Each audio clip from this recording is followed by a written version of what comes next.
ਵਾਹਿਗੁਰੂ ਜੀ ਕਾ ਖਾਲਸਾ ਵਾਹਿਗੁਰੂ ਜੀ ਕੀ ਫਤਿਹ। ਮੈਂ ਤੁਹਾਡੀ ਹੋਸਟ ਨੀਲਮ ਕੌਰ ਤੇ ਮੈਂ ਟੀਵੀ 84 ਦੇ ਸਾਰੇ ਦਰਸ਼ਕਾਂ ਤੇ ਸਰੋਤਿਆਂ ਦਾ ਦਿਲੀ ਸਵਾਗਤ ਕਰਦੀ ਹਾਂ ਪ੍ਰੋਗਰਾਮ ਸੱਚੋ ਸੱਚ ਵਿੱਚ, ਜਿਹੜੇ ਇਸ ਪ੍ਰੋਗਰਾਮ ਨਾਲ ਦੇਸ਼ਾਂ ਵਿਦੇਸ਼ਾਂ ਤੋਂ ਜੁੜ ਚੁੱਕੇ ਨੇ। ਪ੍ਰੋਗਰਾਮ ਸੱਚੋ ਸੱਚ ਦੀ ਰੂਹਾਂ ਰੂਹਾਂ ਡਾਕਟਰ ਅਮਰਜੀਤ ਸਿੰਘ ਜੀ ਰੋਜ਼ਾਨਾ ਦੀ ਤਰ੍ਹਾਂ ਸਟੂਡੀਓ ਵਿੱਚ ਮੇਰੇ ਨਾਲ ਹਾਜ਼ਰ ਨੇ। ਆਓ ਨਾ ਮਿਲ ਕੇ ਅੱਜ ਦੇ ਅਹਿਮ ਇਸ਼ੂਜ਼ ਬਾਰੇ ਉਹਨਾਂ ਦਾ ਤਬਸਰਾ ਜਾਣਦੇ ਹਾਂ। जी डॉक्टर साहब वाहिगुरू जी का खालसा वाहिगुरू जी की फतेह। जी डॉक्टर साहब जी आयां नूं प्रोग्राम सचो सच विच बहुत मेहरबानी जी। डॉक्टर साहब अज 23 जनवरी 2018 माघ नानक शाही संमत 549 दा दिन है ते डॉक्टर साहब प्रोग्राम शुरू करन तो पहलां असीं अपने दर्शकां ते ਸਰੋਤਿਆਂ ਨੂੰ हमेशा इस तरह दस्सिए व्यूअर्स जे तुसीं हक सच इंसाफ ते पैरा दिंदा इको एक चैनल TV 84 ਨੂੰ देखना चाहते हो ਤਾਂ ਤੁਸੀਂ देख सकते हो spectrum cable, RCN cable, Bell 5 cable in Canada, Roku, चादू बॉक्स, शावा, फेसबुक, ग्लोबल CPN दी ऐप राहीं, TV 84 दी ऐप राहीं, online streaming and IP box ते तुसी TV 84 ਨੂੰ देख सकते हो। व्यूअर्स जे तुसी TV 84 ਨਾਲ ਜਾਂ ਪ੍ਰੋਗਰਾਮ ਸੱਚੋ ਸੱਚ ਨਾਲ ਫੇਸਬੁੱਕ ਰਾਹੀਂ ਜੁੜੇ ਹੋ ਤਾਂ ਇਸ ਨੂੰ ਵੱਧ ਤੋਂ ਵੱਧ ਲਾਈਕ ਕਰੋ ਤੇ ਸ਼ੇਅਰ ਕਰੋ। ਸ਼ੁਕਰੀਆ ਜੀ। ਡਾਕਟਰ ਸਾਹਿਬ ਪ੍ਰੋਗਰਾਮ ਦੇ ਸ਼ੁਰੂ ਵਿੱਚ ਅਸੀਂ ਪਹਿਲੇ ਟੌਪਿਕ ਬਾਰੇ ਤੁਹਾਡੇ ਤੋਂ ਵਿਚਾਰਾਂ ਜਾਨਣਾ ਚਾਹਾਂਗੇ। ਜੀ ਡਾਕਟਰ ਸਾਹਿਬ ਕੀ ਕਹਿਣਾ ਚਾਹੋਗੇ ਤੁਸੀਂ? ਦੇਖੋ ਅੱਜ 30 ਜਨਵਰੀ ਦਾ ਦਿਨ ਹੈ जी और ਜਦੋਂ ਹੀ 30 ਜਨਵਰੀ ਵਾਲਾ ਦਿਨ ਆਉਂਦਾ ਹੈ ਕੁਦਰਤੀ ਜਿਹੜੀਆਂ ਚੀਜ਼ਾਂ ਤੁਸੀਂ ਬਚਪਨ ਦੇ ਵਿੱਚ ਦੇਖੀਆਂ ਹੋਈਆਂ ਵੀ ਕਦੀ ਟੁੱਟੀ ਜਿਹੀ ਗੱਡੀ ਹੋਮ ਗਾਰਡ ਦੀ ਔਰ ਕਈ ਵਾਰੀ ਕਈ ਥਾਵਾਂ ਤੇ ਪਬਲਿਕ ਰਿਲੇਸ਼ਨ ਦੀ ਉਹ ਸ਼ਹਿਰ 'ਚ ਘੁੰਮ ਕੇ ਜਿਹੜਾ ਘੁੱਗੂ ਵਜਾਉਂਦੀ ਸੀ ਜਿੱਥੇ ਵੱਡੇ ਸ਼ਹਿਰਾਂ 'ਚ ਫਿਕਸ ਘੁੱਗੂ ਹੁੰਦੇ ਨੇ ਜੀ ਤੇ 2 ਮਿੰਟ ਦੀ ਸਾਇਲੈਂਸ। ਸੋ ਜ਼ਾਹਰ ਹੈ ਕਿ ਵੀ 30 ਜਨਵਰੀ 1948 ਦਾ ਉਹ ਦਿਨ ਜਿਸ ਦਿਨ ਦਿੱਲੀ ਦੇ ਬਿਰਲਾ ਮੰਦਰ 'ਚ ਮੋਹਨਦਾਸ ਕਰਮਚੰਦ ਗਾਂਧੀ ਨੂੰ ਜਿਸ ਨੂੰ ਕਿ ਮਹਾਤਮਾ ਕਹਿ ਕੇ ਲਗਭਗ ਬੁੱਧ ਤੇ ਜੀਸਸ ਦਾ ਅਵਤਾਰ ਬਣਾ ਦਿੱਤਾ ਇਹਨਾਂ ਨੇ ਪ੍ਰਚਾਰ ਦੇ ਜ਼ੋਰ ਨਾਲ ਜੀ ਉਸ ਨੂੰ ਉਸ ਬਿਰਲਾ ਮੰਦਰ ਦੇ ਵਿੱਚ ਨਥੂ ਰਾਮ ਗੋਡਸੇ ਨੇ ਜਿਹਦਾ ਸਬੰਧ ਸਿੱਧੇ ਤੌਰ ਤੇ RSS ਦੇ ਨਾਲ ਔਰ ਉਸ ਦੇ ਨਾਲ ਹਿੰਦੂ ਮਹਾਸਭਾ ਦੇ ਪ੍ਰਧਾਨ ਰਹੇ ਔਰ ਅਸਲ 'ਚ ਹਿੰਦੂਤਵਾਦੀ ਵਿਚਾਰਧਾਰਾ ਜਿਹਨੇ ਅੱਜ 1 ਬਿਲੀਅਨ ਆਲਮੋਸਟ 400 ਮਿਲੀਅਨ ਲੋਕਾਂ ਦਾ ਜਿਉਣਾ ਹਰਾਮ ਕੀਤਾ ਹੋਇਆ ਉਹਦਾ ਅਸਲ ਪਿਓ ਸਾਵਰਕਰ ਜਿਹੜਾ ਜਿਹਨੂੰ ਇਹ ਵੀਰ ਸਾਵਰਕਰ ਕਹਿੰਦੇ ਨੇ ਔਰ ਵਾਜਪਾਈ ਦੇ ਪੀਰੀਅਡ 'ਚ ਉਸ ਦਾ ਬੁੱਤ ਜਿਹੜਾ ਹੈ ਉਹ ਦਿੱਲੀ ਦੇ ਪਾਰਲੀਮੈਂਟ ਦੇ ਵਿੱਚ ਵੀ ਜਿਹੜਾ ਉਹਨਾਂ ਦਾ ਹੈ ਲੱਗਾ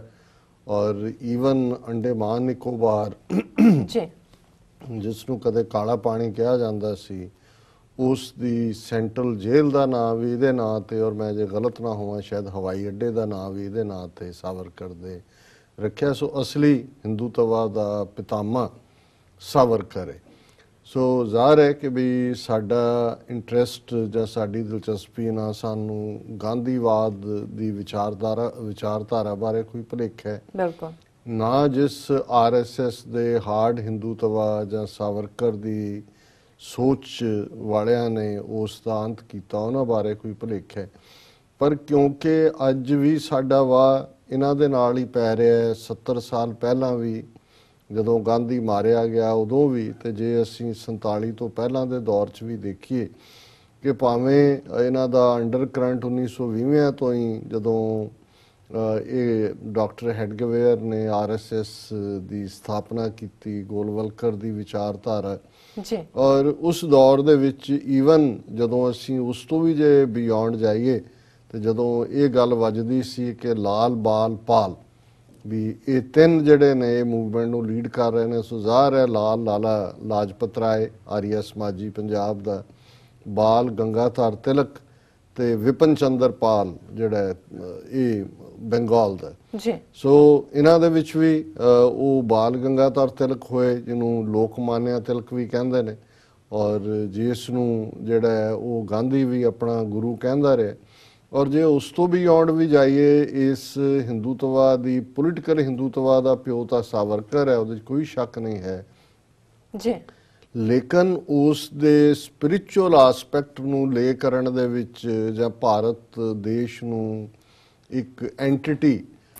ਕਾਲਕਾ ਮਾਤਾ ਦੇ ਨਾਲ ਜਿਸ ਦਾ ਦੁਰਗਾ ਮਾਤਾ ਔਰ ਡਿਫਰੈਂਟ ਉਸ ਦੇ ਰੂਪ ਨੇ ਔਰ ਵੰਦੇ ਮਾਤਰਮ ਦੇ ਨਾਲ ਉਹਨੂੰ ਜੋੜ ਕੇ ਇਹ ਜਿਹੜਾ ਆਨੰਦ ਮੱਠ ਨਾਵਲ ਦੀ ਸ਼ੁਰੂਆਤ ਚਟੋਪਾਧਿਆਏ ਦੇ ਨਾਲ ਹੋਈ ਔਰ ਫਿਰ ਉਹ ਸੇਂਟ ਔਰਬਿੰਦੋ ਹੋਏ, ਰਵਿੰਦਰਨਾਥ ਟੈਗੋਰ ਹੋਏ, ਇਹ ਸਾਰੀ 19ਵੀਂ ਸਦੀ ਦੇ ਅਖੀਰ ਦੇ ਵਿੱਚ ਇਹ ਸਾਰਾ ਜਿਹੜਾ ਫਰੇਮਵਰਕ ਹੈ ਰੂਹਾਨੀ ਪੱਖ ਤੋਂ ਨਹੀਂ, ਰਾਦਰ ਇੱਕ ਸੂਡੋ ਮਿਸਟਿਸਿਜ਼ਮ ਕ੍ਰੀਏਟ ਕੀਤਾ ਗਿਆ ਜੀ ਜਿਸ ਦੇ ਵਿੱਚ ਫਿਰ ਕਸ਼ਮੀਰ ਤੋਂ ਕੰਨਿਆ ਕੁਮਾਰੀ ਤੱਕ, ਹੁਣ ਕਸ਼ਮੀਰ ਤੋਂ ਕੰਨਿਆ ਕੁਮਾਰੀ ਕਹਿੰਦੇ ਨੇ, ਉਦੋਂ ਤਾਂ ਇਹ ਹਿੰਦੂ ਕੁਸ਼ ਤੋਂ ਹੀ ਇਹਨਾਂ ਦੀ ਲਾਈਨ ਸੀ। ਔਰ ਇਹੀ ਕਾਰਨ ਹੈ ਕਿ ਵੀ ਜਦੋਂ ਅਸੀਂ ਅੱਜ ਦੀ ਇਹ ਥਿੰਕਿੰਗ ਦੇਖਦੇ ਹਾਂ ਤੇ ਇਹ ਸਫ਼ਰ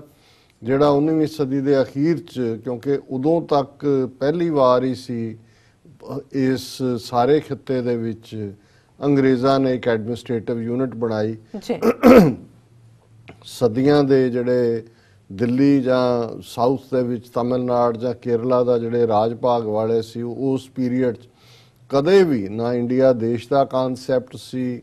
ਨਾ ਕੋਈ ਹਿੰਦੂਤਵਾ ਦਾ ਕਾਨਸੈਪਟ ਸੀ, ਨਾ ਇੱਕ ਹਿੰਦੂ ਆਈਡੈਂਟੀਟੀ ਦਾ ਕਾਨਸੈਪਟ ਸੀ। ਜੀ ਸੋ ਇਹ ਵੀ ਅੰਗਰੇਜ਼ਾਂ ਨੂੰ ਸੂਟ ਕਰਦਾ ਸੀ। ਅੰਗਰੇਜ਼ਾਂ ਨੇ ਪਾਵਰ ਲੈਣ ਤੋਂ ਬਾਅਦ ਜਿਨ੍ਹਾਂ ਨੂੰ ਸਭ ਤੋਂ ਜ਼ਿਆਦਾ ਕਮਜ਼ੋਰ ਕਰਨ ਦੀ ਕੋਸ਼ਿਸ਼ ਕੀਤੀ ਉਹ ਮੁਸਲਮਾਨ ਸਨ, ਕਿਉਂਕਿ ਉਹਨਾਂ ਤੋਂ ਰਾਜ ਲਿਆ ਸੀ। ਇਧਰੋਂ ਵੀ ਭਾਵੇਂ 1757 ਚ ਪਲਾਸੀ ਦੀ ਲੜਾਈ ਤੋਂ ਬਾਅਦ ਬੰਗਾਲ ਉਹਨਾਂ ਦੇ ਰਾਜ ਦਾ ਹਿੱਸਾ ਬਣਿਆ, ਜਿਹਦੇ ਵਿੱਚ ਕਿ ਸਿਰਾਜੂ ਦੌਲਾ ਜਿਹੜਾ ਉਹ ਅਣਖ ਦੇ ਨਾਲ ਲੜਿਆ। ਪਰ ਜਿਵੇਂ ਅੱਜ ਵੀ ਅਸੀਂ ਉਹ ਮੀਰ ਜ਼ਾਫਰ ਹੋਏ ਜਾਂ ਸਾਦਕ ਹੋਏ ਜਿਹਨੇ ਟੀਪੂ ਸੁਲਤਾਨ ਨੂੰ ਧੋਖਾ ਦਿੱਤਾ, ਉਹਨਾਂ ਸਭ ਦੀ ਗੱਲ ਕਰਦੇ। ਸੋ ਮੀਰ ਜ਼ਾਫਰ ਉਹਨਾਂ ਨੇ ਪੱਟਿਆ ਹੋਇਆ ਸੀ ਆਲਰੇਡੀ, ਉਹ ਉਹਨਾਂ ਦੇ ਨਾਲ ਰਲਿਆ ਹੋਇਆ ਸੀ। ਸੋ ਉਹਨਾਂ ਨੇ ਜਦੋਂ 1757 ਤੋਂ ਲੈ ਕੇ 1857 ਤੱਕ, ਜਦੋਂ ਕਿ ਦਿੱਲੀ 'ਚ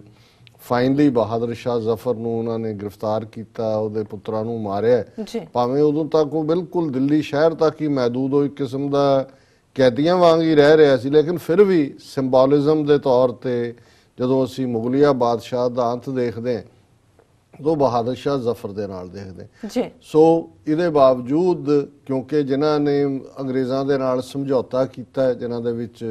ਜਦੋਂ ਅਸੀਂ ਨਿਜ਼ਾਮ ਹੈਦਰਾਬਾਦ ਦੀ ਗੱਲ ਕਰਦੇ ਹਾਂ, ਜੂਨਾਗੜ੍ਹ ਦੀ ਗੱਲ ਕਰਦੇ ਹਾਂ ਜਾਂ ਦੂਸਰੀਆਂ ਰਿਆਸਤਾਂ ਦੀ ਗੱਲ ਕਰਦੇ ਹਾਂ ਜਿਨ੍ਹਾਂ ਦੇ ਵਿੱਚ ਬਹੁਤ ਸਾਰੇ ਨਵਾਬ ਆਫ ਭੋਪਾਲ ਸੀ ਔਰ ਦੂਸਰੇ ਸੀ, ਇਹ ਸਾਰੇ ਉਹ ਸੀ ਜਿਨ੍ਹਾਂ ਨੇ ਅੰਗਰੇਜ਼ਾਂ ਦੇ ਨਾਲ ਸਮਝੌਤਾ ਕੀਤਾ ਸੀ। ਇਸ ਲਈ ਇਹਨਾਂ ਦੀ ਆਪਣੀ ਟੈਰੀਟਰੀ ਦੇ ਵਿੱਚ ਅਜੇ ਵੀ ਜਿਹੜਾ ਉਹਨਾਂ ਦਾ ਸੀ ਰਾਜ। ਔਰ ਇਹ ਵੀ ਗੱਲ ਜਿਹੜੀ ਹੈ ਇਹਨਾਂ ਨੂੰ ਚੁਭਦੀ ਸੀ, ਅੰਗਰੇਜ਼ ਜਿਹੜੇ ਨੇ ਉੱਥੇ ਤਾਂ ਬਹੁਤਾ ਕੁਝ ਨਹੀਂ ਸੀ ਕਰ ਸਕਦੇ, ਪਰ ਜਿਹੜੀ ਟੈਰੀਟਰੀ ਉਹਨਾਂ ਨੇ ਸਿੱਧੇ ਤੌਰ ਤੇ ਆਪਣੇ ਅਧਿਕਾਰ ਦੇ ਵਿੱਚ ਲਈ, ਉੱਥੇ ਉਹਨਾਂ ਨੇ ਮੁਸਲਮਾਨਾਂ ਨੂੰ ਕਮਜ਼ੋਰ ਕਰਨ ਦੇ ਲਈ ਹੌਲੀ ਜਿਵੇਂ ਇਹਨਾਂ ਨੇ ਜਿਹੜਾ ਐਜੂਕੇਸ਼ਨ ਸਿਸਟਮ ਲਿਆਂਦਾ, ਕਲਕੱਤੇ ਦੇ ਵਿੱਚ ਕਾਲਜ ਖੁੱਲੇ ਕਿਉਂਕਿ ਬੰਗਾਲ 1757 ਚ ਇਹਨਾਂ ਨੇ ਲੈ ਲਿਆ। ਔਰ ਉਸ ਵੇਲੇ ਦੇ ਬੰਗਾਲ ਦਾ ਮਤਲਬ ਸੀ ਅੱਜ ਦੀਆਂ ਤਿੰਨੋਂ ਹੀ ਸਟੇਟਾਂ, ਜਿਹਦੇ ਚ ਬਿਹਾਰ ਵੀ ਆ ਜਾਂਦਾ ਹੈ, ਉੜੀਸਾ ਵੀ ਆ ਜਾਂਦਾ ਹੈ। ਔਰ ਇਸੇ ਤਰ੍ਹਾਂ ਜਦੋਂ ਉਹਨਾਂ ਨੇ ਟੀਪੂ ਸੁਲਤਾਨ ਦੀ ਸਲਤਨਤ ਨੂੰ ਲਿਆ, ਮੈਸੂਰ ਨੂੰ, ਤਾਂ ਉਸ ਦੇ ਵਿੱਚ ਈਵਨ ਦੱਖਣ ਦਾ ਕਰਨਾਟਕਾ ਤਾਂ ਹੈ ਹੀ ਸੀ, ਕੁਝ ਥੋੜਾ ਬਹੁਤ ਅੱਜ ਦੇ ਆਂਧਰਾ ਦਾ, ਔਰ ਜੇ ਮੈਂ ਗਲਤ ਨਾ ਹੋਵਾਂ ਤਾਂ ਸ਼ਾਇਦ ਕੁਝ ਤਮਿਲਨਾਡੂ ਦਾ ਏਰੀਆ ਵੀ, ਕਿਉਂਕਿ ਟੀਪੂ ਸੁਲਤਾਨ ਦੀ ਵੀ ਇੱਕ ਵੱਡੀ ਜਿਹੜੀ ਹੈ ਉਹ ਰਿਆਸਤ ਸੀ। ਸੋ ਉਸ ਪੀਰੀਅਡ ਦੇ ਵਿੱਚ ਇਹ ਜਿਹੜੇ ਮਿਡਲ ਕਲਾਸ ਹਿੰਦੂ ਵੀ ਔਰ ਜਿਹੜੇ ਵੱਡੇ ਜਿਨ੍ਹਾਂ ਦੇ ਵਿੱਚ ਇਹਨਾਂ ਦੇ ਰਜਵਾੜੇ ਕਿਸਮ ਦੇ ਲੋਕ ਸੀ, ਉਹ ਅੰਗਰੇਜ਼ਾਂ ਦੇ ਨਾਲ ਬਿਲਕੁਲ ਉਹਨਾਂ ਨੇ ਸਹਿਯੋਗ ਕੀਤਾ।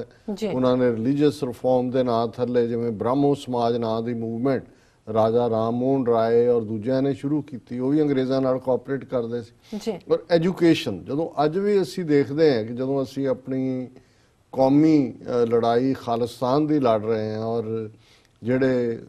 ਗੰਭੀਰ ਚਿੰਤਕ ਨੇ ਸਿੱਖ, ਉਹ ਮਹਿਸੂਸ ਕਰਦੇ ਨੇ ਵੀ ਐਜੂਕੇਸ਼ਨ ਕਿੰਨੀ ਇੰਪੋਰਟੈਂਟ ਹੈ। ਜੇ ਅਸੀਂ ਐਜੂਕੇਸ਼ਨ 'ਚ ਪਛੜਾਂਗੇ, ਗੱਲ ਕੱਲੀ ਬਾਹੂਬਲ ਦੇ ਨਾਲ ਨਹੀਂ ਹੁੰਦੀ, ਤੁਸੀਂ ਆਪਣੀ ਸੀਨੇ ਦੇ ਜ਼ੋਰ ਨਾਲ ਜਾਂ ਸੀਨੇ ਦੀ ਤਾਕਤ ਨਾਲ ਹੀ ਜਿਹੜਾ ਕੁਝ ਹਾਸਲ ਨਹੀਂ ਕਰਦੇ। ਉਹਦੇ ਲਈ ਇੱਕ ਠੀਕ ਸਟ੍ਰੈਟਜੀ, ਠੀਕ ਕਿਸਮ ਦਾ ਜਿਹੜਾ ਪ੍ਰਚਾਰ ਵਾਲੀ ਲਾਈਨ ਔਰ ਠੀਕ ਮੂਵ, ਔਰ ਜੇ ਇਹਦੇ ਲਈ ਅਸੀਂ ਆਪਣੇ ਦੁਸ਼ਮਣ ਤੋਂ ਸਿੱਖਣਾ ਹੋਏ ਤੇ ਕਿਵੇਂ out of the thin air ਹਿੰਦੂਆਂ ਨੇ 19ਵੀਂ ਸਦੀ ਦੇ ਅਖੀਰ ਤੋਂ ਲੈ ਕੇ 1947 ਤੱਕ ਪਹੁੰਚਦੇ ਆ ਆਪਣੇ ਆਪ ਨੂੰ ਇੱਕ ਦੇਸ਼,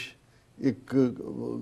ਉਸ ਖਿੱਤੇ ਦੇ ਮਾਲਕ ਦੇ ਤੌਰ ਤੇ ਔਰ ਭਾਵਨਾਤਮਕ ਏਕਤਾ ਦੇ ਨਾਲ ਗਾਂਧੀ ਨੇ ਬੜੀ ਚਲਾਕੀ ਦੇ ਨਾਲ ਜਿਵੇਂ ਉਸ ਨੂੰ ਇੱਕ ਪੋਲੀਟੀਕਲ ਐਂਟੀਟੀ ਵੀ ਦਿੱਤੀ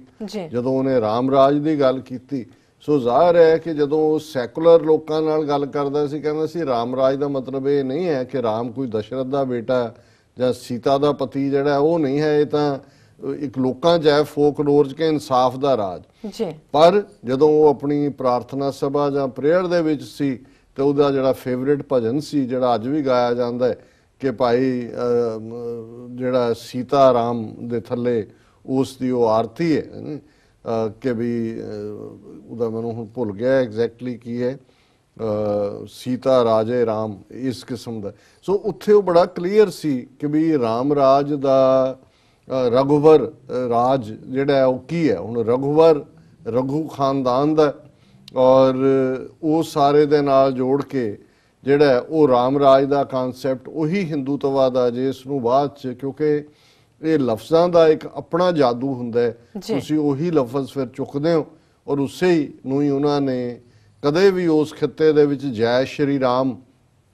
ਕੋਈ ਪ੍ਰੇਅਰ ਜਿਹੜੀ ਹੈ ਕੋਈ ਗ੍ਰੀਟਿੰਗ ਨਹੀਂ ਸੀ। ਪਰ ਜਿਵੇਂ ਫਿਰ ਹਿੰਦੂ ਤਵੀਆਂ ਨੇ ਔਰ ਲੇਟਰ ਔਨ ਅੱਜ ਵੀ ਜੈ ਸ਼੍ਰੀ ਰਾਮ ਇੱਕ ਗ੍ਰੀਟਿੰਗ ਵੀ ਬਣ ਕੇ ਰਾਮ ਜਿਹੜਾ ਉਹ ਯੂਨਿਟੀ ਦਾ ਪ੍ਰਤੀਕ ਵੀ ਬਣ ਗਿਆ। ਫਿਰ ਰਾਮ ਮੰਦਿਰ ਵੀ ਬਾਬਰੀ ਮਸਜਿਦ ਨੂੰ ਢਾਹ ਕੇ ਬਣਾਉਣ ਦੀ ਗੱਲ ਆ ਗਈ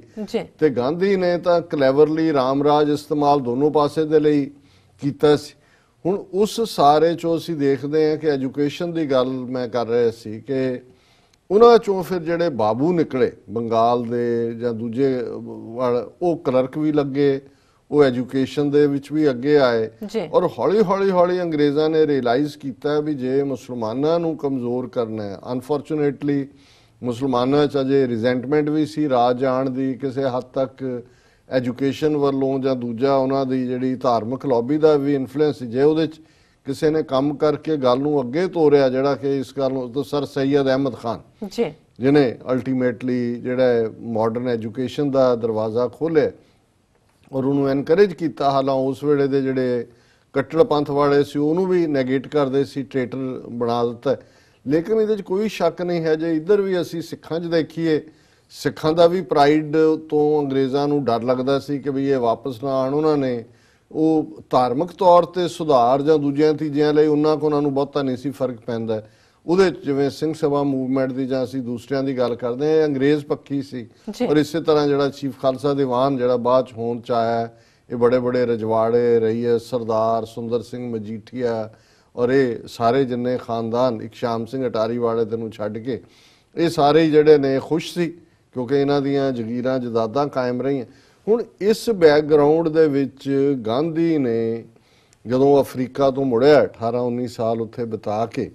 ਔਰ ਇਹਨੇ ਜਿਸ ਚਲਾਕੀ ਦੇ ਨਾਲ ਧਰਮ ਨੂੰ ਵਿੱਚ ਹਾਲਾਂਕਿ ਗਾਂਧੀ ਨੇ ਸਮਾਰਟ ਮੂਵ ਕੀਤੇ। ਉਹ ਫਸਟ ਵਰਲਡ ਵਾਰ ਖਤਮ ਹੋਇਆ, ਖਲੀਫਾ ਆਟੋਮਨ ਅੰਪਾਇਰ ਵਾਲਾ ਨਾਲੇ ਬਾਦਸ਼ਾਹ ਵੀ ਸੀ ਖਲੀਫਾ ਵੀ ਸੀ, ਉਸ ਨੂੰ ਉਹਨਾਂ ਨੇ ਖਤਮ ਕਰ ਦਿੱਤਾ ਖਿਲਾਫਤ ਨੂੰ। ਅੰਗਰੇਜ਼ਾਂ ਨੇ ਵੀ ਨਹੀਂ ਖਲੀਫਾ ਹੋਏਗਾ। ਭਾਰਤ ਦੇ ਮੁਸਲਮਾਨਾਂ ਦੇ ਵਿੱਚ ਰਿਜ਼ੈਂਟਮੈਂਟ ਸੀ, ਗਾਂਧੀ ਨੇ ਸਪੋਰਟ ਕਰਤਾ ਖਿਲਾਫਤ ਨੂੰ, ਹਾਂ ਖਲੀਫਾ ਹੋਣਾ ਚਾਹੀਦਾ। ਹਾਲਾਂ ਜਿਹਨੂੰ ਜਿਸ ਕਾਇਦੇ ਆਜ਼ਮ ਨੂੰ ਇਹ ਦੋਸ਼ ਦਿੱਤਾ ਜਾਂਦਾ ਹੈ ਜੀ ਉਹਨਾਂ ਨੇ ਡਿਵਾਈਡ ਕਰਤਾ ਤੋੜਤਾ, ਉਹ ਉਸ ਵੇਲੇ ਖਿਲਾਫਤ ਦੇ ਵਿਰੁੱਧ ਭੁਗਤੇ ਕਿਉਂਕਿ ਉਹ ਟਰੂਲੀ ਸੈਕੂਲਰ ਸੀ। ਉਹ ਇਹ ਮਹਿਸੂਸ ਕਰਦੇ ਸੀ ਕਿ ਵੀ ਅੰਗਰੇਜ਼ਾਂ ਨੂੰ ਕੱਢਣਾ ਆਪਣੀ ਥਾਂ ਤੇ ਹੈ ਪਰ ਅਸੀਂ ਇਸ ਕਿਸਮ ਦਾ ਕੋਈ ਹਥਿਆਰ ਨਾ ਇਸਤੇਮਾਲ ਕਰੀਏ ਜਿਹੜਾ ਅਲਟੀਮੇਟਲੀ ਜਿਹੜਾ ਉਹ ਪ੍ਰੋਬਲਮੈਟਿਕ ਹੋਏ। ਸੋ ਗਾਂਧੀ ਨੂੰ ਜਦੋਂ ਮੈਂ ਆਪਰਚੂਨਿਜ਼ਮ ਦੀ ਗੱਲ ਕਰਦਾ ਉਹਨਾਂ ਨੂੰ ਸੂਟ ਕਰਦਾ ਸੀ ਔਰ ਉਹੀ ਆਪਰਚੂਨਿਜ਼ਮ ਅੱਜ ਵੀ RSS ਆਪਣੇ ਢੰਗ ਨਾਲ ਕਰ ਰਿਹਾ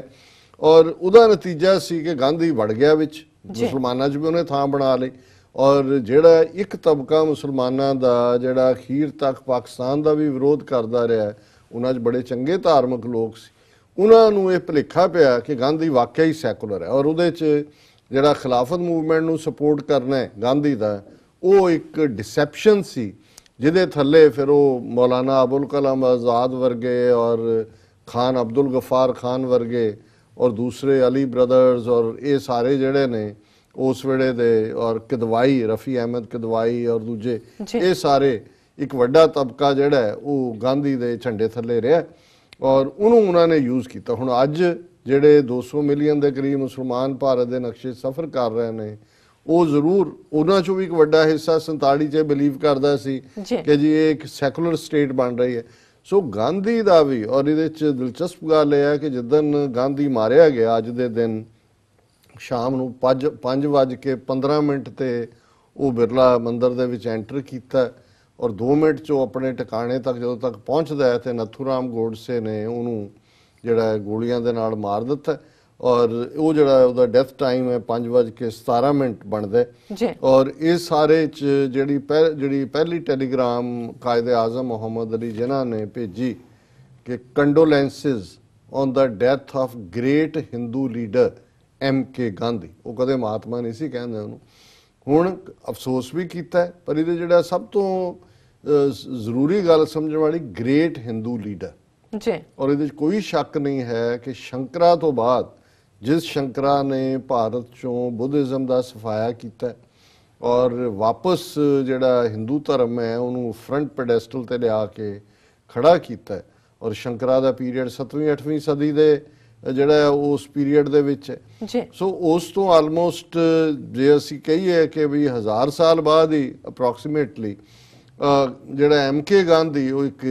ਹਿੰਦੂ ਲੀਡਰ ਦੇ ਤੌਰ ਤੇ ਉਹਨੇ ਉਸ ਕਨਸੈਪਟ ਦੇ ਥੱਲੇ ਲਿਆਂਦਾ। ਹੁਣ ਪ੍ਰੋਬਲਮ ਇਹ ਸੀ ਔਰ ਜਦੋਂ ਅਸੀਂ ਇਸ ਸਾਰੇ ਕੰਟੈਕਸਟ ਦੇ ਵਿੱਚ ਆਪਣੀ ਥਾਂ ਦੇਖ ਰਹੇ ਹਾਂ ਜਾਂ ਮਾਈਨੋਰਿਟੀਜ਼ ਅਕਲੀਅਤਾਂ ਦੀ ਗੱਲ ਦੇਖ ਰਹੇ ਹਾਂ ਜੀ, ਇਹਨੂੰ ਤੁਸੀਂ ਟਸਲ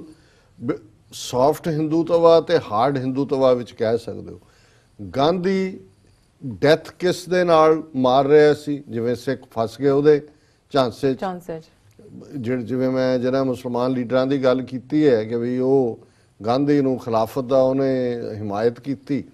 ਉਸ ਦੇ ਲਈ ਔਰ ਉਹਦੇ ਵਰਡਸ ਕੋਈ ਕਨਸਟੀਟਿਊਸ਼ਨ ਐਸਾ ਨਹੀਂ ਬਣੇਗਾ ਜਿਹੜਾ ਅਕਲੀਅਤਾਂ ਨੂੰ ਮਨਜ਼ੂਰ ਨਾ ਹੋਏ ਔਰ ਦੂਸਰਾ ਉਸ ਝਾਂਸੇ ਦੇ ਵਿੱਚ ਫਸੇ।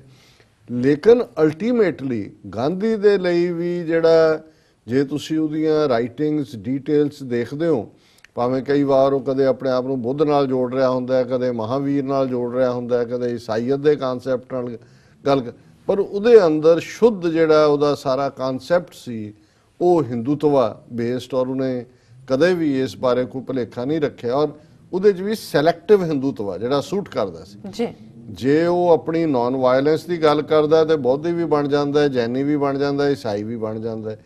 ਪਰ ਗੀਤਾ ਨੂੰ ਆਪਣੀ ਪ੍ਰੇਰਨਾ ਕਹਿੰਦਾ। ਪਰ ਜਦੋਂ ਗੀਤਾ 'ਚ ਕ੍ਰਿਸ਼ਨ ਦਾ ਹਥਿਆਰ ਚੁੱਕਣਾ ਔਰ ਲੱਖਾਂ ਲੋਕਾਂ ਦੇ ਮਰਨ ਦੀ ਗੱਲ ਹੁੰਦੀ ਹੈ ਤੇ ਫਿਰ ਉਹਨੂੰ ਉਹ ਗੱਲ ਜਿਹੜੀ ਆ ਉੱਥੇ ਉਹ ਚੁੱਪ ਕਰ ਜਾਂਦਾ ਤੇ ਜੇ 10ਵੇਂ ਪਾਤਸ਼ਾਹ ਗੁਰੂ ਗੋਬਿੰਦ ਸਿੰਘ ਸਾਹਿਬ ਦਾ ਜ਼ਿਕਰ ਹੁੰਦਾ ਤੇ ਉਹਨਾਂ ਨੂੰ ਮਿਸਗਾਈਡਡ ਪੈਟਰੀਓਟ ਕਹਿੰਦਾ ਕਿ ਵੀ ਇਹ ਜਿਹੜਾ ਇਹ ਹਥਿਆਰਾਂ ਦਾ ਇਸਤੇਮਾਲ ਔਰ ਦੂਜਾ ਤੀਜਾ। ਸੋ ਕੁੱਲ ਮਿਲਾ ਕੇ ਇਹ ਟਕਰਾਅ ਉਹਨਾਂ ਵਿਚਾਰਧਾਰਾਵਾਂ ਦਾ ਸੀ ਵਿਦਨ ਹਿੰਦੂਇਜ਼ਮ, ਦੋਨਾਂ ਦਾ ਜਿਹੜੀ ਅੱਜ RSS ਦੀ ਵਿਚਾਰਧਾਰਾ ਹੈ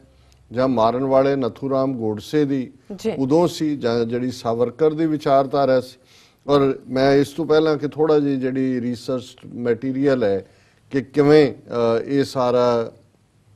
ਸਾਵਰਕਰ ਦਾ ਥਾਟ ਕੀ ਸੀ, ਨਥੂਰਾਮ ਗੋਡਸੇ ਤੇ ਨਾਰਾਇਣ ਆਪਟੇ ਦੇ ਉੱਤੇ ਗਾਂਧੀ ਦੀ ਅਸੈਸੀਨੇਸ਼ਨ ਦਾ ਮੁਕੱਦਮਾ ਚੱਲਿਆ ਤੇ 15 ਨਵੰਬਰ 1949 ਨੂੰ ਇਹਨਾਂ ਦੋਨਾਂ ਨੂੰ ਫਾਂਸੀ ਦਿੱਤੀ ਗਈ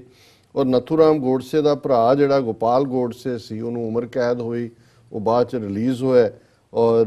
ਉਸ ਨੇ ਜਿਹੜੀ ਹੈ ਕਿਤਾਬ ਵੀ ਲਿਖੀ ਇਹ ਸਾਰੇ ਦੇ ਉੱਤੇ, ਉਹਦਾ ਮੈਂ ਜ਼ਿਕਰ ਕਰਾਂਗਾ। ਪਰ ਇਹਦੇ ਚ ਇੱਕ ਪਾਰਟ ਮੈਂ ਸਮਝਦਾ ਵੀ ਜਿਵੇਂ ਇੰਦਰਾ ਗਾਂਧੀ ਦੇ ਮਾਰੇ ਜਾਣ ਤੋਂ ਬਾਅਦ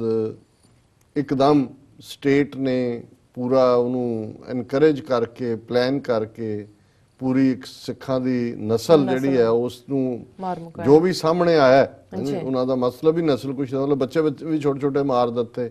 ਜਾਂ ਦੂਜੇ। ਜੇ ਇਹੀ ਗਾਂਧੀ ਦੀ ਅਸੈਸੀਨੇਸ਼ਨ ਕਿਸੇ ਮੁਸਲਮਾਨ ਨੇ ਕੀਤੀ ਹੁੰਦੀ ਤਾਂ ਸ਼ਾਇਦ ਉਸ ਵੇਲੇ ਜਿਹੜਾ ਜਿੰਨੇ ਕਿ ਰਹਿੰਦੇ ਸੀ ਉੱਥੇ ਉਹਨਾਂ ਨੂੰ ਵੀ ਮਾਰ ਦੇਣਾ ਸੀ ਜਾਂ ਉਹਨਾਂ ਨੇ ਪਾਕਿਸਤਾਨ ਭੱਜਣ ਤੇ ਮਜਬੂਰ ਕਰ ਦੇਣਾ ਸੀ। ਔਰ ਉਸ ਸਾਰੇ ਚ ਪਹਿਲਾਂ ਤਾਂ ਇਹ ਦੋਨੋਂ ਹੀ ਨਥੂਰਾਮ ਗੋਡਸੇ ਔਰ ਨਾਰਾਇਣ ਆਪਟੇ ਜਿਹੜੇ ਇਹ ਬ੍ਰਾਹਮਣ ਨੇ ਮਹਾਰਾਸ਼ਟਰ ਦੇ। ਔਰ ਜਦੋਂ ਇਹ ਨਵੰਬਰ 84 ਦਾ ਹੁੰਦਾ ਹੈ ਜੀ, ਸਪੌਂਟੇਨੀਅਸ ਹੋ ਗਿਆ ਜੀ, ਲੋਕ ਇੰਦਰਾ ਗਾਂਧੀ ਨੂੰ ਇੰਨਾ ਕੁ ਕਰਦੇ ਸੀ ਪਿਆਰ ਕਿ ਜੀ ਉਹ ਗੁੱਸੇ 'ਚ ਆ ਗਏ। ਫਿਰ ਇਹ ਸਵਾਲ ਪੁੱਛਿਆ ਜਾ ਸਕਦਾ ਕਿ ਮਾਰਨ ਵਾਲੇ ਮਹਾਰਾਸ਼ਟਰ ਬ੍ਰਾਹਮਣ ਸੀ, ਮਹਾਰਾਸ਼ਟਰ ਦੇ, ਗਾਂਧੀ ਨਾਲੋਂ ਤਾਂ ਵੱਡੀ ਨਹੀਂ ਸੀ ਇੰਦਰਾ ਗਾਂਧੀ। ਜੇ ਸੱਚਮੁੱਚ ਹੀ ਜਿਹੜਾ ਗਾਂਧੀ ਜਿਹਨੂੰ ਉਹਨਾਂ ਨੇ ਆਜ਼ਾਦੀ ਲੈ ਕੇ ਦੇਣ ਦਾ ਸਾਰਾ ਕ੍ਰੈਡਿਟ ਦਿੱਤਾ ਸੀ, ਰਾਸ਼ਟਰਪਿਤਾ ਬਣਾਇਆ ਹੋਇਆ ਸੀ, ਫਿਰ ਤਾਂ ਕੋਈ ਵੀ ਮਰਾਠਾ ਬ੍ਰਾਹਮਣ ਨਹੀਂ ਸੀ ਬਚਣਾ ਚਾਹੀਦਾ ਕਿ ਵੀ ਉਹਨਾਂ ਨੇ ਗਾਂਧੀ ਨੂੰ ਮਾਰਿਆ। ਲੇਕਿਨ ਇੱਕ ਮੈਂ ਸਮਝਦਾ ਵੀ ਜ਼ਰੂਰ ਮਾਊਂਟ ਬੈਟਨ ਕਈ ਵਾਰੀ ਟਾਈਮਲੀ ਅਜੇ ਉਦੋਂ ਪਤਾ ਵੀ ਨਹੀਂ ਸੀ ਕਿ ਕਾਤਲ ਕੌਣ ਹੈ ਔਰ ਕਿਸੇ ਨੇ ਜਦੋਂ ਹੀ ਮਾਊਂਟ ਬੈਟਨ ਜਿਹੜਾ ਪਹਿਲਾ ਗਵਰਨਰ ਜਨਰਲ ਸੀ ਉੱਥੇ ਬੈਠਾ, ਉਹ ਨਹਿਰੂ ਵੀ ਸੀ, ਮੌਲਾਨਾ ਆਜ਼ਾਦ ਵੀ ਸੀ, ਪਟੇਲ ਵੀ ਉੱਥੇ ਪਹੁੰਚੇ ਹੋਏ ਸੀ, ਤੇ ਕਿਸੇ ਹਿੰਦੂ ਨੇ ਚੀਖ ਕੇ ਕਿਹਾ ਕਿ ਇੱਕ ਮੁਸਲਮਾਨ ਨੇ ਮਾਰ ਦਿੱਤਾ ਗਾਂਧੀ ਨੂੰ। ਔਰ ਜਿਹੜੇ ਸ਼ਬਦ ਮਾਊਂਟ ਬੈਟਨ ਨੇ ਕਹੇ ਬਿਨਾਂ ਨੋਇੰਗ ਕਿ ਕੀ ਹੈ, ਇਹਨੂੰ ਕਹਿੰਦੇ ਨੇ ਵੀ ਟਾਈਮਲੀ ਇੰਟਰਵੈਂਸ਼ਨ। ਉਹਨੇ ਕਿਹਾ you fool, don't you know it was a Hindu, ਤੂੰ ਮੂਰਖ, ਤੈਨੂੰ ਨਹੀਂ ਪਤਾ ਕਿ ਮਾਰਨ ਵਾਲਾ ਸੋ ਇਹ ਖਬਰ, ਕਿਉਂਕਿ ਉਦੋਂ ਅੱਜ ਵਾਂਗ ਕੋਈ ਸੋਸ਼ਲ ਮੀਡੀਆ ਜਾਂ ਇਲੈਕਟ੍ਰੋਨਿਕ ਮੀਡੀਆ ਇਸ ਕਿਸਮ ਦਾ ਨਹੀਂ ਸੀ, ਸੋ ਇੱਕਦਮ ਇਹ ਗੱਲ ਗਈ ਕਿ ਵੀ ਮਾਰਨ ਵਾਲਾ ਹਿੰਦੂ ਸੀ। ਸੋ ਲੇਕਿਨ ਇਹੀ ਜੇ ਵਕਤੀ ਤੌਰ ਦੇ ਉੱਤੇ ਜਿਹੜੀ ਹੈ ਇਹ ਨਾ ਹੁੰਦਾ ਤੇ ਸ਼ਾਇਦ ਕਾਫੀ ਇਸ ਦਾ ਨੁਕਸਾਨ ਹੁੰਦਾ। ਹੁਣ ਗੋਪਾਲ ਗੋਡਸੇ ਨੇ, ਜਿਹੜਾ ਜਿਹਨੂੰ ਉਮਰ ਕੈਦ ਹੋਈ, ਉਹਦਾ ਭਰਾ ਨਥੂਰਾਮ ਗੋਡਸੇ ਦਾ, ਉਹਨੇ ਕਿਤਾਬ ਲਿਖੀ ਗਾਂਧੀ ਬਦ ਔਰ ਮੈਂ, ਬਦ ਅਸੈਸੀਨੇਸ਼ਨ ਨੂੰ ਕਹਿੰਦੇ ਨੇ ਕਿ ਗਾਂਧੀ ਦੀ ਹੱਤਿਆ ਤੇ ਮੈਂ। ਗਾਂਧੀ ਬਦ ਪਿਸਤੌਲ ਹੱਥ 'ਚ ਲੈਣ ਜਾਂ ਗੋਲੀ ਮਾਰ ਦੇਣ ਵਰਗੀ ਆਮ ਘਟਨਾ ਨਹੀਂ ਸੀ, ਇਹ ਇੱਕ ਇਤਿਹਾਸਕ ਤੇ ਯੂਨੀਕ ਘਟਨਾ ਸੀ। ਇਹੋ ਜਿਹੀਆਂ ਘਟਨਾਵਾਂ ਯੁਗਾਂ ਦੇ ਵਿੱਚ ਹੀ ਕਦੇ-ਕਦੀਆਂ ਹੁੰਦੀਆਂ ਨੇ, ਨਹੀਂ ਯੁਗਾਂ ਦੇ ਵਿੱਚ ਵੀ ਇਹੋ ਜਿਹੀਆਂ ਘਟਨਾਵਾਂ ਨੇ। ਪਹਿਲਾਂ ਤਾਂ ਉਹਨੇ ਆਪਣੇ ਕਾਰਨਾਮੇ ਨੂੰ ਜਿਹੜਾ ਹਿਸਟੋਰੀਕਲ ਉਹਨੇ ਕਿਹਾ ਜੀ, ਸਾਨੂੰ ਰਿਗਰੈਟ ਤਾਂ ਦੂਰ ਦੀ ਗੱਲ ਹੈ। ਔਰ ਨਥੂਰਾਮ ਗੋਡਸੇ ਜਦੋਂ ਪਹਿਲੀ ਵਾਜਪਾਈ ਦੀ ਸਰਕਾਰ ਬਣੀ, ਇਹਨਾਂ ਨੇ ਉਸ ਦਾ ਜਿਹੜਾ ਉਸ ਉੱਤੇ ਡਰਾਮਾ ਵੀ ਬਣਿਆ, ਉਸ ਦੀਆਂ ਐਸ਼ਿਜ਼ ਸਵਾਹ ਵੀ ਅਜੇ ਸਾਂਭ ਕੇ ਰੱਖੀ। ਉਹਨੇ ਜਦੋਂ ਫਾਂਸੀ ਉਹਨੂੰ ਹੋਈ, ਉਹਦੇ ਤੋਂ ਪਹਿਲਾਂ ਉਹਨੇ ਕਿਹਾ ਸੀ ਕਿ ਮੇਰੀ ਸਵਾਹ ਉਦੋਂ ਹੀ ਗੰਗਾ ਦੇ ਵਿੱਚ ਪਾਣੀ ਜਦੋਂ ਅਖੰਡ ਭਾਰਤ ਬਣ ਜਾਏ। ਸੋ ਜ਼ਾਹਰ ਹੈ ਵੀ ਗਾਂਧੀ ਦੇ ਉੱਤੇ ਇੱਕ ਪਾਸੇ ਸੌਫਟ ਹਿੰਦੂਤਵਾਕਰਨ, ਮੁਸਲਮਾਨਾਂ ਨੂੰ ਪਲੀਜ਼ ਕਰਨ ਦਾ ਇਹ RSS ਜਾਂ ਇਹਨਾਂ ਨੂੰ ਲੱਗਦਾ ਸੀ। ਸੈਕੰਡਲੀ ਉਹਨਾਂ ਨੂੰ ਲੱਗਦਾ ਸੀ ਕਿ ਪਾਕਿਸਤਾਨ ਬਣਾਉਣ ਦੀ ਮੰਗ ਨੂੰ ਮੰਨਣਾ ਜਿਹੜਾ ਹੈ ਇਹ ਸਾਡੇ ਅਖੰਡ ਭਾਰਤ ਦੇ ਡ੍ਰੀਮ ਨੂੰ ਤੋੜਨਾ, ਔਰ ਇਸ ਲਈ ਇਹਨੂੰ ਸਜ਼ਾ ਦੇਣੀ ਬੜੀ ਜ਼ਰੂਰੀ ਹੈ। ਔਰ ਸਾਵਰਕਰ ਨੇ ਇਹਨੂੰ ਪਲਾਨ ਕੀਤਾ ਉਹਦੀ ਅਸੈਸੀਨੇਸ਼ਨ ਨੂੰ। ਹਾਲਾਂ ਸਾਵਰਕਰ ਨੂੰ ਸਜ਼ਾ ਨਹੀਂ ਹੋਈ, ਕਿਉਂਕਿ ਫਾਈਨਲ ਉਹਨਾਂ ਨੇ ਕਿਹਾ ਕਿ ਜੀ ਉਹਦੇ ਖਿਲਾਫ, ਕਿਉਂਕਿ ਫਲਾਣਾ ਲਾਅ ਹੈ ਜਿਹਦੇ ਥੱਲੇ ਕੋਈ ਡਾਇਰੈਕਟ ਐਵੀਡੈਂਸ ਨਹੀਂ ਹੈ ਕਿ ਵੀ ਉਹਨੇ ਕੰਸਪਾਇਰ ਕੀਤਾ।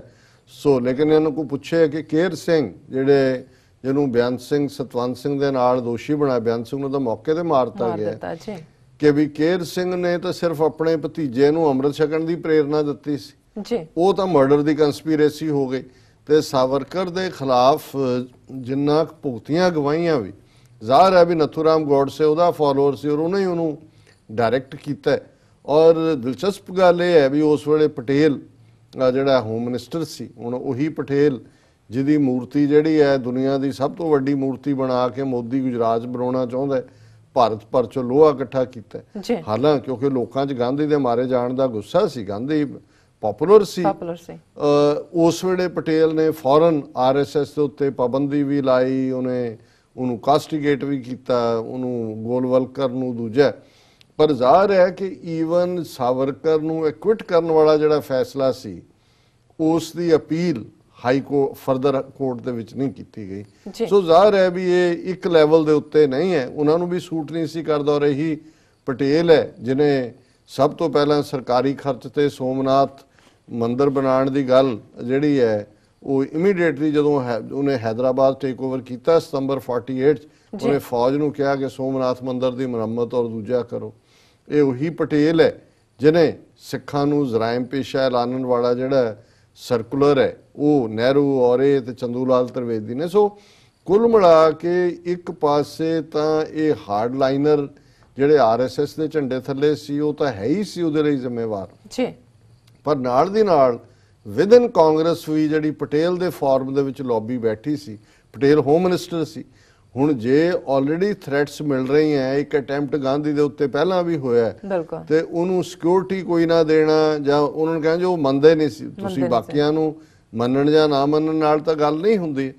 ਸੋ ਜ਼ਾਹਿਰ ਹੈ ਵੀ ਇਹ ਵੀ ਵਿੱਚ ਚਾਹੁੰਦੇ ਸੀ ਕਿ ਵੀ ਇਹਦਾ ਕੰਮ ਮੁੱਕੇ, ਹੁਣ ਆ ਹੀ ਗਿਆ ਔਰ ਇਹ ਇਹਨਾਂ ਦਾ ਹਿੰਦੂਤਵਾ ਦਾ ਜਿਹੜਾ ਨਿਸ਼ਾਨਾ ਹੈ ਉਹਨੂੰ ਉਹ ਪੂਰਾ ਕਰਨਾ ਚਾਹੁੰਦੇ ਸੀ। ਸੋ ਇਸ ਸਾਰੇ 'ਚ ਜਿਹੜਾ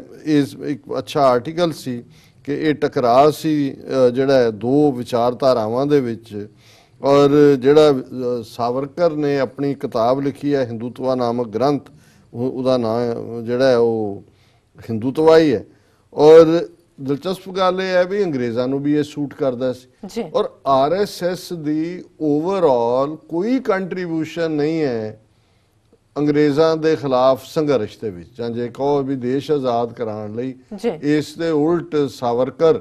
ਜਿਹਨੂੰ ਜਦੋਂ ਕਾਲੇ ਪਾਣੀ 'ਚ ਭੇਜਿਆ ਤੇ ਉੱਥੋਂ ਮਾਫੀ ਮੰਗ ਕੇ ਔਰ ਅੰਗਰੇਜ਼ਾਂ ਦੀ ਤਾਰੀਫ ਕਰਕੇ ਉੱਥੋਂ ਨਿਕਲੇ। ਔਰ ਇਹ ਸਾਰੇ 'ਚ ਜਿਹੜੀ ਗੱਲ ਖਾਸ ਤੌਰ ਤੇ ਸਮਝਣ ਵਾਲੀ ਹੈ ਕਿ ਇਹ ਹਿੰਦੂਤਵਾ ਗ੍ਰੰਥ ਜਿਹਦੇ 'ਚ ਉਹਨੇ ਹਿੰਦੂਤਵਾ ਦੀ ਆਈਡੀਓਲੋਜੀ ਨੂੰ ਡਿਫਾਈਨ ਕੀਤਾ ਹੈ, ਇਹ ਉਹਨੇ ਜੇਲ੍ਹ 'ਚ ਬਹਿ ਕੇ ਲਿਖੀ, ਜਦੋਂ ਕਿ ਉਹਦੇ ਤੇ ਪਾਬੰਦੀ ਸੀ ਕਿ ਉਹ ਕੋਈ ਵੀ ਐਕਟੀਵਿਟੀ ਨਹੀਂ ਕਰ ਸਕਦਾ। ਔਰ ਅੰਗਰੇਜ਼ਾਂ ਨੇ ਵੀ ਇਸ ਨੂੰ ਐਨਕਰੇਜ ਕੀਤਾ। ਔਰ ਜਿਹੜੀ ਸਾਵਰਕਰ ਦੀ ਡੈਫੀਨੇਸ਼ਨ ਹੈ ਹਿੰਦੂ ਜਿਹੜਾ ਥਾਟ ਦੀ ਕਿ ਵੀ ਕਿਉਂ ਜਿਹਾ ਨੇਸ਼ਨ ਹੋਏ, ਉਹਦੇ 'ਚ ਉਹਨਾਂ ਨੇ ਕਿਹਾ ਕਿ ਹਿੰਦੂਤਵਾ ਜਾਂ ਹਿੰਦੂ ਕੌਣ ਹੈ, ਜਿਹੜਾ ਸਿੰਧੂ ਤੋਂ ਸਮੁੰਦਰ ਤੱਕ ਫੈਲੀ ਹੋਈ ਇਸ ਭੂਮੀ ਨੂੰ ਆਪਣੀ ਪਿਤਰੀ ਭੂਮੀ ਕਹਿੰਦਾ। ਸਿੰਧ ਦਰਿਆ ਇੰਡਸ ਤੋਂ ਲੈ ਕੇ ਔਰ ਇੰਡੀਅਨ ਓਸ਼ਨ ਤੱਕ ਜਿਹੜਾ ਇਹ ਕਹਿੰਦਾ ਕਿ ਜੀ ਇਹ ਮੇਰਾ ਫਾਦਰਲੈਂਡ ਹੈ, ਉਹ ਹਿੰਦੂ ਹੈ। ਜਿਹੜਾ ਖੂਨ ਦੇ ਸਬੰਧਾਂ ਨਾਲ ਉਹ ਡਾਇਰੈਕਟ ਉਸ ਨਸਲ ਦਾ ਹੈ, ਜ਼ਾਹਰ ਹੈ ਵੀ ਆਰੀਅਨ ਉਹੀ ਇਹਨਾਂ ਦੇ ਹਿੰਦੂਤਵਾ 'ਚ ਫਿੱਟ ਬਹਿੰਦੇ ਨੇ। ਜਿਸ ਦਾ ਪਹਿਲਾ ਜਿਹੜਾ ਉਦੇ ਹੈ ਉਹ ਵੈਦਿਕ ਸਪਤ ਸਿੰਧੂ ਦੇ ਵਿੱਚ ਹੋਇਆ, ਸੋ ਜ਼ਾਹਰ ਹੈ ਇਹ ਵੀ ਉਹ ਆਰੀਆ ਨਸਲ ਦਾ ਕਨਸੈਪਟ ਹੈ। ਜਿਹੜਾ ਸਕਸੈਸ਼ਨ ਦੇ ਐਂਗਲ ਤੋਂ ਉਸ ਨਸਲ ਨੂੰ ਮੰਨਦਾ ਹੈ ਜਿਹੜੀ ਨਸਲ ਦਾ ਆਧਾਰ ਸੰਸਕ੍ਰਿਤ ਜ਼ਬਾਨ ਹੈ, ਸੋ ਜ਼ਾਹਰ ਹੈ ਫਿਰ ਉਹਨੇ ਪਹਿਲਾਂ ਇਹ ਕਲੀਅਰ ਕਰਕੇ ਫਿਰ ਉਹਨੇ ਕਿਹਾ ਕਿ ਵੀ ਉਹਨੇ ਤੱਥ ਇਹ ਕੱਢਿਆ ਕਿ ਈਸਾਈ ਤੇ ਮੁਸਲਮਾਨ ਜਿਨ੍ਹਾਂ ਦੀ ਜ਼ਿਆਦਾ ਗਿਣਤੀ ਭਾਵੇਂ ਹੁਣ ਕੁਝ ਸਮਾਂ ਪਹਿਲਾਂ ਤੱਕ ਉਹ ਹਿੰਦੂ ਹੀ ਸੀ, ਤੇ ਉਹਨਾਂ ਦੀ ਪਹਿਲੀ ਪੀੜ੍ਹੀ ਨੇ ਜਿਹੜਾ ਜਦੋਂ ਇਸਲਾਮ ਜਾਂ ਈਸਾਈਅਤ ਕਬੂਲ ਕੀਤੀ, ਉਹ ਜੇ ਕਹਿਣ ਜੀ ਸਾਡੀ ਸਾਂਝੀ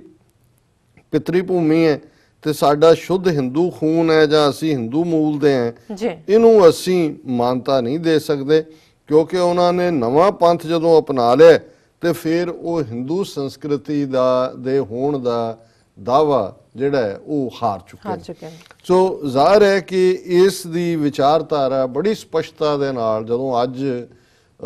RSS ਨੇ ਸਿੱਧੇ ਤੌਰ ਤੇ ਉਹ ਲਵ ਜਿਹਾਦ ਦਾ ਨਾਂ ਹੋਏ, ਦੂਜਾ ਹੋਏ, ਇਹ ਸਾਰਾ ਕੁਝ ਸ਼ੁਰੂ ਕੀਤਾ। ਔਰ ਸਾਵਰਕਰ ਦੇ ਪੀਰੀਅਡ 'ਚ ਹੀ ਅੱਜ ਹੀ ਮੈਂ ਇੱਕ ਇੰਟਰਸਟਿੰਗ ਹੋਰ ਆਰਟੀਕਲ ਦੇਖ ਰਿਹਾ ਸੀ ਕਿ ਜਿਹੜੀਆਂ ਈਵਨ ਰਿਆਸਤਾਂ ਸੀ ਜਿਨ੍ਹਾਂ ਦੇ ਵਿੱਚ ਭਰਤਪੁਰ ਔਰ ਅਲਵਰ, ਜਿਨ੍ਹਾਂ ਦੇ ਵਿੱਚ ਮੁਸਲਮਾਨਾਂ ਦੀ ਵੱਡੀ ਗਿਣਤੀ ਸੀ, ਉਹਨਾਂ ਦੇ ਜਿਹੜੇ ਰਾਜੇ ਸੀ, ਹਿੰਦੂ ਰਾਜੇ ਸੀ, ਉਹਨਾਂ ਦੇ ਨਾਲ ਸਾਵਰਕਰ ਨੇ ਮਿਲ ਕੇ ਇਸ ਕਿਸਮ ਦੀਆਂ ਨੀਤੀਆਂ ਉੱਥੇ ਲਾਗੂ ਕੀਤੀਆਂ ਸੀ, ਮਸੀਤਾਂ ਤੇ ਕਬਜ਼ੇ ਕਰ ਲਏ ਸੀ। ਔਰ 1930 ਤੋਂ ਔਰ ਉਹਨਾਂ ਦੀ ਜਿਹੜੀ ਲੈਂਗੁਏਜ ਜਿਹੜੀ ਕਿ ਪਰਸ਼ੀਅਨ ਫਾਰਸੀ ਸੀ ਉਹ ਸਾਰੀ ਬਦਲ ਕੇ ਹਿੰਦੀ ਔਰ ਸੰਸਕ੍ਰਿਤ ਕਰ ਦਿੱਤੀ ਸੀ,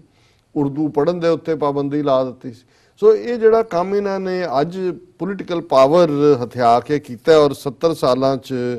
ਜਿਹੜਾ ਉਹਨਾਂ ਨੇ ਲੰਬਾ ਸਫ਼ਰ ਤੈਅ ਕਰ ਲਿਆ। ਗਾਂਧੀ ਤੋਂ ਮਾਰੇ ਜਾਣ ਤੋਂ ਬਾਅਦ ਰੋਜ਼ ਸੀ ਪਟੇਲ ਨੇ ਪਾਬੰਦੀ ਲਾਈ RSS ਦੇ ਉੱਤੇ। ਫਿਰ ਅਸੀਂ ਦੇਖਦੇ ਹਾਂ ਕਿ ਜਦੋਂ ਐਮਰਜੈਂਸੀ ਇੰਦਰਾ ਗਾਂਧੀ ਨੇ ਲਾਈ ਉਦੋਂ ਵੀ RSS ਤੇ ਪਾਬੰਦੀ ਲੱਗੀ। ਜਦੋਂ 6 ਦਸੰਬਰ 1992 ਨੂੰ ਇਹਨਾਂ ਨੇ ਬਾਬਰੀ ਮਸਜਿਦ ਢਾਈ, ਉਦੋਂ ਵੀ ਜਿਹੜੀ ਹੈ ਉਹ ਪਾਬੰਦੀ ਲਾਈ ਗਈ। ਔਰ ਇਸ ਸਾਰੇ ਚੋਂ ਜਦੋਂ ਅਸੀਂ ਦੇਖਦੇ ਹਾਂ ਕਿ 3 ਵਾਰ ਪਾਬੰਦੀ, ਇੰਨੀ ਵੱਡੀ ਘਟਨਾ ਕਰਨ ਦੇ ਬਾਵਜੂਦ ਅੱਜ RSS ਜਿਹੜਾ ਉਹ ਜਦੋਂ ਹੁਣ ਉਹੀ ਮੋਦੀ ਜਿਹੜਾ ਗਾਂਧੀ ਦਾ ਆਸ਼ਰਮ ਹੈ ਸਾਬਰਮਤੀ ਦੇ ਵਿੱਚ ਖਲੋ ਕੇ ਬਾਹਰਲਿਆਂ ਨੂੰ ਵੈਲਕਮ ਕਰ ਰਿਹਾ ਹੁੰਦਾ ਹੈ, ਜਾਂ ਰਾਜਘਾਟ ਜਾ ਕੇ ਗਾਂਧੀ ਦੇ ਉੱਤੇ ਉਸ ਦੀ ਸਮਾਧੀ ਦੇ ਉੱਤੇ ਫੁੱਲ ਮਾਲਾ ਰੱਖ ਰਿਹਾ ਹੁੰਦਾ ਹੈ, ਜਾਂ ਗਾਂਧੀ ਦੇ ਅੱਜ ਉਹਨੇ ਮੈਸੇਜ ਦਿੱਤਾ ਹੋਏਗਾ ਮਨ ਕੀ ਬਾਤ ਦੇ ਥੱਲੇ। ਸੋ ਕਿਉਂ ਜਿਹੀ ਦੂਜੇ ਪਾਸੇ ਨਥੂਰਾਮ ਗੋਡਸੇ ਜਿਹੜਾ ਉਹਨਾਂ ਦਾ ਰੀਅਲ ਹੀਰੋ ਹੈ, ਉਹਦੀਆਂ ਐਸ਼ਿਜ਼ ਵੀ ਉਹਨਾਂ ਨੇ ਸੰਭਾਲ ਕੇ ਰੱਖੀਆਂ, ਉਹਦੇ ਬੁੱਤ ਵੀ ਲਾਏ ਨੇ, ਪਿੱਛੇ ਜੇ UP ਦੇ ਵਿੱਚ ਹੀ ਲੱਗਾ। ਔਰ ਇਹ ਸਾਰਾ ਜਿਹੜਾ ਪਾਰਟ ਹੈ ਜਿਹੜਾ ਉਹਨਾਂ ਦਾ RSS ਦਾ ਫੇਕ ਪੈਟਰੀਓਟਿਜ਼ਮ ਹੈ ਅੱਜ, ਕਿਉਂਕਿ RSS ਨਾ ਕਦੇ ਰਾਸ਼ਟਰੀ ਗੀਤ ਨੂੰ ਮੰਨਦਾ ਸੀ ਜਨ ਗਣ ਮਨ ਨੂੰ, ਨਾ ਤਿਰੰਗੇ ਨੂੰ ਮੰਨਦਾ ਸੀ। ਸੋ ਕੁੱਲ ਮਿਲਾ ਕੇ ਮੈਂ ਸਮਝਦਾ ਹਾਂ ਵੀ ਜਿਹੜੀ ਆਈਡੀਓਲੋਜੀ 19ਵੀਂ ਸਦੀ ਦੇ ਅਖੀਰ 'ਚ ਜਿਹੜਾ ਉਹ ਟੈਗੋਰ ਔਰ ਅਰਵਿੰਦੋ ਔਰ ਦੂਜਿਆਂ ਨੇ ਦਿੱਤੀ, ਅਧਿਆਤਮਕ ਦੁਨੀਆ ਤੋਂ ਸ਼ੁਰੂ ਕਰਕੇ ਔਰ ਆਨੰਦ ਮੱਠ ਤੋਂ ਲੈ ਕੇ ਅੱਜ ਕਸ਼ਮੀਰ ਤੋਂ ਕੰਨਿਆ ਕੁਮਾਰੀ ਤੱਕ ਉਸ ਨੂੰ ਲਾਗੂ ਕਰਨ ਲਈ ਜਿਹਨੂੰ ਸਾਵਰਕਰ ਨੇ ਪੋਲੀਟੀਕਲ ਆਵਾਜ਼ ਦਿੱਤੀ। ਸੋ ਗਾਂਧੀ ਇੱਕ ਜਿਹੜਾ ਇੰਸਟਰੂਮੈਂਟ ਦੇ ਤੌਰ ਤੇ ਜਿਹੜਾ ਉਹ ਆਪ ਹੀ ਆਪਣਾ ਇੰਸਟਰੂਮੈਂਟ ਸੀ, ਉਹਨੇ ਹਿੰਦੂਤਵਾ ਦੇ ਕਾਜ਼ ਨੂੰ ਬਹੁਤ ਐਡਵਾਂਸ ਕੀਤਾ। ਪਰ ਕਈ ਵਾਰ ਇਹ ਹੁੰਦਾ ਹੈ ਕਿ ਉਹ ਉਸ ਦੇ ਵਿੱਚ ਹੀ ਡਿੱਗਿਆ ਅਲਟੀਮੇਟਲੀ। ਔਰ ਅੱਜ ਉਹਨੂੰ ਗਾਂਧੀ ਔਰ ਨਹਿਰੂ ਔਰ ਇਹ ਸਾਰੇ ਦੀ ਹਿਸਟਰੀ ਨੂੰ गायब करके सावरकर और गोलवलकर और उस विचारधारा ਨੂੰ ਇੰਪਲੀਮੈਂਟ ਕਰਨ ਦੀ ਲਾਈਨ ਬੜੀ ਸੁਖੈਨ ਹੈ ਜੀ। ਕਿਉਂਕਿ ਗਾਂਧੀ ਦੇ ਕਾਤਲ ਅੱਜ ਦਿੱਲੀ ਦੇ ਰਾਜ ਭਾਗ ਦੇ ਮਾਲਕ। ਜੀ ਡਾਕਟਰ ਸਾਹਿਬ ਤੁਹਾਡਾ ਬਹੁਤ ਬਹੁਤ ਸ਼ੁਕਰੀਆ, ਤੁਸੀਂ ਪਹਿਲਾ ਟੌਪਿਕ ਸਾਡੇ ਦਰਸ਼ਕਾਂ ਨਾਲ ਸਾਂਝਾ ਕੀਤਾ। ਇੱਥੇ ਲੈਣੇ ਬ੍ਰੇਕ ਤੋਂ ਪਹਿਲਾਂ ਅਸੀਂ ਆਪਣੇ ਦਰਸ਼ਕਾਂ ਤੇ ਸਰੋਤਿਆਂ ਨੂੰ ਅਪੀਲ ਤੇ ਬੇਨਤੀ ਕਰਦੀ ਹੈ ਵੀਅਰਸ, ਜਿਸ ਤਰ੍ਹਾਂ ਕਿ ਤੁਸੀਂ ਜਾਣਦੇ ਹੋ ਕਿ ਟੀਵੀ 84 ਹੀ ਮਨੁੱਖੀ ਹੱਕਾਂ ਦਾ ਪਹਿਰੇਦਾਰ ਹੈ। ਅਸੀਂ ਚਾਹੁੰਦੇ ਹਾਂ ਕਿ ਤੁਸੀਂ ਟੀਵੀ 84 ਦੀ ਵੱਧ ਤੋਂ ਵੱਧ ਮਾਈਕ ਸਹਾਇਤਾ ਕਰੋ। ਤੁਸੀਂ ਆਪਣੀ ਮਾਈਕ ਸਹਾਇਤਾ ਸਾਡੀ ਵੈਬਸਾਈਟ www.tv.tv ਤੇ ਜਾ ਕੇ ਪੇਪਲ ਰਾਹੀਂ ਮੰਥਲੀ ਜਾਂ ਇਕੱਠੇ ਤੁਸੀਂ ਡੋਨੇਟ ਕਰ ਸਕਦੇ ਹੋ, ਜਾਂ ਫਿਰ ਤੁਸੀਂ ਸਕਰੀਨ ਤੇ ਦਿੱਤੇ ਗਏ ਪਤੇ ਰਾਹੀਂ ਸਾਨੂੰ ਮੇਲ ਕਰ ਸਕਦੇ ਹੋ, ਤੁਸੀਂ ਸਾਨੂੰ ਫੋਨ ਵੀ ਕਰ ਸਕਦੇ ਹੋ। ਵਿਊਅਰਸ, ਵਿਚਾਰਾਂ ਦਾ ਸਿਲਸਿਲਾ ਇਸ ਤਰ੍ਹਾਂ ਚੱਲਦਾ ਰਹੇਗਾ। ਮਿਲਦੇ ਹਾਂ ਆਫਟਰ ਦਿਸ ਸ਼ਾਰਟ ਬ੍ਰੇਕ।